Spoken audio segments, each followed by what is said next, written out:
तर विद्यार्थी मित्रांनो, काल आपण बघितलं ग्रॅव्हिटेशनल फोर्सचा इफेक्ट काय होतो. सर्क्युलर मोशन बघितलं आपण, सेंट्रिपिटल फोर्स बघितला.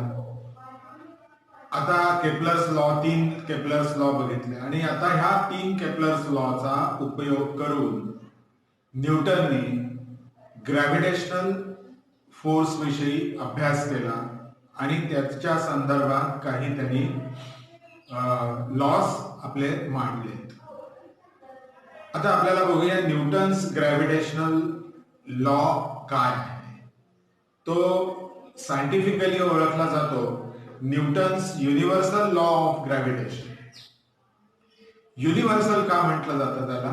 कारण तो कुठेही जगात तुम्ही कुठेही जा, विश्वात तुम्ही कुठेही जा, तो लॉ जो आहे अख्ख्या युनिव्हर्स मध्ये अजिबात बदलणार नाही. तो आहे तसाच राहणार आहे. त्यामुळे त्याला Newton's universal law of gravitation असं आपण. आता हा ऍक्च्युअली लॉ आहे का? What is this law exactly state about the gravitation? So simple अगदी भाषेमध्ये जर बघायचं असेल तर सेलेस्टेरियल ऑब्जेक्ट्स म्हणजे ह्या अवकाशामध्ये असणारे कुठलेही ऑब्जेक्ट्स, दोन ऑब्जेक्ट्स हे एकमेकांवर आपला फोर्स ऍक्ट करत असतात and that particular force is called as a gravitational force. Suppose हे एक ऑब्जेक्ट आहे आणि हे दुसरं ऑब्जेक्ट आहे. हे आपल्या युनिव्हर्स मध्ये कुठेतरी प्लेस झालेले दोन ऑब्जेक्ट्स आहेत. तर हे ऑब्जेक्ट आणि हे ऑब्जेक्ट हे एकमेकांवर फोर्स अप्लाय करत असतात. हा फोर्स कसा असतो हे न्यूटननी व्यवस्थित सांगितलेलं आहे. अतिशय डिटेल मध्ये घेऊन त्यांनी अभ्यास करून त्यांनी सांगितलेलं आहे की ही बॉडी ह्याच्यावर फोर्स अप्लाय करत असते आणि ही बॉडी जी आहे ही याच्यावर फोर्स अप्लाय करते. आणि हा फोर्स कसा असतो? Force directly proportional to product of mass. Suppose याचा m1 मास आहे आणि याचा m2 आहे. तर हे कसे असतील? Directly proportional to product of their masses. याचा मास आणि याचा मास या दोघांचं प्रॉडक्ट जर घेतला आपण तर त्याच्याशी ते डायरेक्ट रिलेशन मध्ये असते. रिलेशन्स देखील आपण काल बघितले होते की डायरेक्ट रिलेशन म्हणजे काय? जर मास वाढले, जर हे ऑब्जेक्टचं मास वाढलं म्हणजे काय की ते मोठे झाले आकाराने, हा मोठा झाला, हाही मोठा झाला, तर ह्या दोन मोठ्या ऑब्जेक्ट्स मधला फोर्स पण काय होणार आहे? मोठाच होणार. याचं कारण the force is directly proportional to product of their masses. Secondly, त्यांनी सांगितलं the force is inversely proportional to square of the distance. आता ह्या मधला हे ऑब्जेक्ट आहे आणि ह्या ऑब्जेक्ट मधला हा जो डिस्टन्स आहे हा किती आहे? स्मॉल आहे. असं जर असेल तर force is inversely proportional to square of the distance between these two masses. या दोन मास मध्ये जे काही डिस्टन्स आहे ते डिस्टन्स किती आहे असं आपण आता गृहीत धरलं इथे r. तर त्याच्या स्क्वेअर शी ते इन्व्हर्सली रिलेशन मध्ये फोर्स राहणार. म्हणजे काय? थोडक्यात परत आपण याचा अर्थ बघून घेऊया की हा r हा डिस्टन्स आपण जर इन्क्रीज केला, r ची व्हॅल्यू आपण इन्क्रीज केली की फोर्सची व्हॅल्यू ही कमी होणार आहे आणि r ची व्हॅल्यू जर आपण कमी केली तर फोर्सची व्हॅल्यू वाढणार. परत in short, if we bring these two objects near to each other, एकमेकांच्या जवळ आणले आपण, तर आता r ची व्हॅल्यू काय झाली? कमी झाली. मग r ची व्हॅल्यू कमी झाली की या दोघांमधला फोर्स वाढेल आणि r ची व्हॅल्यू जर तुम्ही वाढवत नेली, हा ऑब्जेक्ट आणखी दूर सरकवला की r ची व्हॅल्यू जी आहे ती तुम्हाला मोठी झालेली दिसेल. ती मोठी झाली की फोर्स या दोघांच्या मधला कमी झालेला दिसून येईल. आता ह्याच्या सगळ्या इथे अजून मॅथमॅटिकल इक्वेशन आपण तयारच केलं नाहीये, कारण हे प्रपोर्शनॅलिटी किंवा रिलेशन्स मध्ये आलेलं आहे, इन्व्हर्स रिलेशन आणि डायरेक्ट रिलेशन. मग आता आपण याला युनाइट करूया. सो एफ इज सेम आपण साइन ठेवली, directly proportional to m1 m2 upon r square. म्हणजे काय केलं, हे इक्वेशन नंबर 1 हे इक्वेशन नंबर 2 या दोघांना आपण एकत्र केलं बाय कंबाइनिंग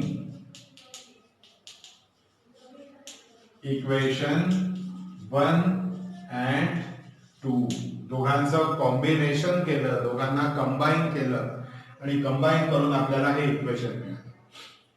पण still it is not a complete equation, कारण इक्वेशन मी काल तुम्हाला सांगितलं की इक्वेशन साठी आपल्याला कशाची गरज असते, ही साइन आपल्याला इज इक्वल टू मध्ये जेव्हा कन्वर्ट करता येईल तेव्हा ते इक्वेशन. इक्वेशन मध्ये हा पोर्शन इज इक्वल्स टू हा पोर्शन अशा पद्धतीने ते स्टेट करावं लागतं. आता रिलेशन साइनचं आपल्याला इक्वेशन साइन मध्ये जेव्हा आपल्याला कन्वर्ट करायचं असतं त्यावेळेस आपल्याला इथे कॉन्स्टंट घ्यावा लागतो. आता f is equals to constant m1 m2 upon r square. आता हा कॉन्स्टंट कुठला आपण घेतो, या ठिकाणी आपण तो capital G m1 m2 upon r square. आणि हे इक्वेशन आपल्याला मिळालं ज्याच्यामध्ये आपल्याला काय काढता येतोय, फोर्स काढता येतोय. कोणामधला, m1 आणि m2 ह्या दोन मासेस मधला फोर्स आहे. आणि तो कसा आहे, it is inversely proportional to r square, it is directly proportional to m1 and 2. g हा कॉन्स्टंट आहे, g या कॉन्स्टंट ची व्हॅल्यू आहे 6.673 into 6.673 into 10 to the power minus 11 newton metre square per KG square. Newton metre square per KG square. हे काय आहे, ह्या universal, ह्याला आपण युनिव्हर्सल कॉन्स्टंट असं म्हणतो, ग्रॅव्हिटेशनल कॉन्स्टंट. आणि ह्याची व्हॅल्यू ही मात्र तुम्हाला कायम ही कॉन्स्टंटच असते. त्याच्यामुळे याच्यावरती डिपेंड राहणारच नाही जी वर, कारण जी ची व्हॅल्यूच मुळात कॉन्स्टंट आहे. त्याच्यामुळे ही व्हॅल्यू कधी बदलणार नाही. मग बदलणाऱ्या कुठल्या कुठल्या टर्म्स आहेत त्याच्यामध्ये, m1 can change, m2 can change and r can change. So these three factors that we can change and according to we will get the force. आपल्याला त्या पद्धतीने तो फोर्स मिळत असतो. सो हा अतिशय महत्वाचा लॉ आहे. या लॉ वरनं तुम्हाला लक्षात येतं की ह्या दोघांवर, हे दोघेही जण एकमेकांवर जो फोर्स अप्लाय करता आहेत तो फोर्स किती आहे, त्याची मॅग्निट्यूड किती आहे. आता हे काल मी तुम्हाला उदाहरण दिलं होतं की आपण एक दगड जेव्हा घेतो आणि तो आपण जेव्हा वरून सोडतो तेव्हा तो कुठे येतो, पृथ्वीच्या सरफेसवर, अर्थच्या सरफेसवर येऊन तो थांबतो. तो दगड पृथ्वीकडे येतो, पृथ्वी त्या दगडाकडे जात नाही. याचं कारण दगडाचा मास काय आहे, खूप कमी मास आहे, पृथ्वीचं खूप जास्त आहे. त्याच्यामुळे कुठलीही फोर्स अप्लाय करण्याची जी पद्धत आहे ती दगडाकडनं पृथ्वीवरचा फोर्स कमी राहील आणि पृथ्वीवरचा दगडावर जाणारा फोर्स हा खूप जास्त राहील. आणि हा जास्त राहिल्यामुळे तुम्हाला दगड पृथ्वीकडे जाताना दिसतो, पण पृथ्वी त्या दगडाकडे जाताना मात्र दिसत नाही. आता काल मी तुम्हाला सांगितलं की आपल्याला पिरियड, आपण केप्लर्स लॉ बघितला, त्या केप्लर्स लॉ मध्ये चा वापर करून आपल्याला काही गोष्टी आपल्याला फाइंड आउट करायच्या आहेत. आणि ती म्हणजे फोर्सची आहे, त्याच्यानंतर पिरियड्सची आहे आणि या पद्धतीने आपण हळूहळू एक एक एक एक टर्म जे आहे ती पुढे शिकत जाणार.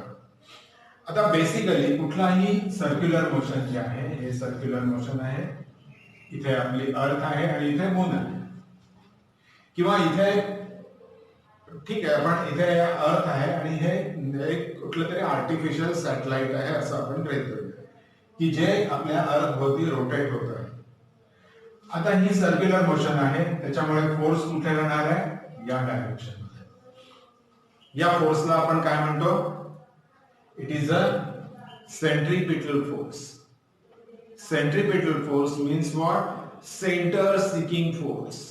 म्हणजे सेंटर सिकिंग फोर्स म्हणजे काल त्याचा तुम्हाला अर्थ मी सांगितला होता काय असतं. आणि हा फोर्स किती असतो, mv स्क्वेअर अपॉन r.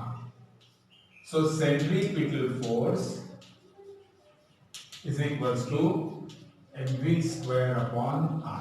हा त्याचा फोर्स आहे. सर्क्युलर मोशन कशामुळे आलेली आहे, तर ह्या फोर्समुळे. याच्यामध्ये m कोणाचा आहे, मास याचा. v काय आहे, या मासची वेलोसिटी. आता बघा की वेलोसिटी ही या डायरेक्शन मध्ये असते आणि फोर्स हा या डायरेक्शन मध्ये असतो.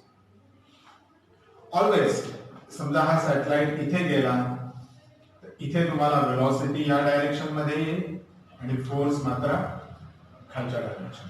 हा फोर्स आणि ही वेलोसिटी. म्हणजे प्रत्येक पोझिशनला तुम्हाला वेलोसिटी चेंज होणार आहे, कारण velocity is a vector quantity आणि वेक्टर क्वांटिटी मध्ये डायरेक्शन पण महत्वाचं असतं ऍज वेल एज मॅग्निट्यूड ही महत्वाचा असतो. सो या ठिकाणी प्रत्येक ठिकाणी मॅग्निट्यूड जरी सेम असेल तरी त्यांचं डायरेक्शन काय होत आहे, चेंज होत आहे. म्हणजे वेलोसिटी काय होत आहे, चेंज होणार आहे. आणि ही चेंज असणारी वेलोसिटी हे त्याचं वैशिष्ट्य आहे. आणि आपल्याला ते आपल्या याच्यामध्ये ती वेलोसिटी आपण बघतो, लिनियर वेलोसिटी याला म्हणतात, आणि r हे या दोघांच्या मधलं डिस्टन्स आहे. आता आपल्याला एक सिंपल फॉर्म्युला घेऊया. Velocity is equals to distance upon time. आता हे डिस्टन्स हे एवढं कंप्लीट डिस्टन्स हे किती आहे, हे आहे एका सर्कलचा सर्कम्फरन्स आहे. आणि सर्कम्फरन्स आपण कसा काढतो, कुठल्या फॉर्म्युल्याने, 2πr. So it is a 2πr. आणि याच्यासाठी कंप्लीट इथून समजा सुरू झाला आहे, इथून सुरू झाला तर इथून परत इथे येण्यासाठी जो वेळ लागतो त्या वेळेला आपण काय म्हणतो, पिरियड, टाइम पिरियड. आणि मी काल सांगितलं time period is denoted by capital T, which is equals to velocity. Right, हे इक्वेशन आपल्याला मिळालं. आता आपला फोर्स किती आहे, फोर्स याच्यामध्ये येणारा हा सेंट्रीपिटल फोर्स आहे. So F is equals to mv square upon r. हा कुठला आहे, CP force, CPF, centripetal force, which is equals to mv square upon r. आता आपण काय करूया, फोर्सचा सिंपल फॉर्म्युला आपण बघूया. Force is equals to mass into acceleration. Force mass into acceleration. Right, याच्यामध्ये आपल्याला एक्सेलरेशन पण आलेलं आहे, मास पण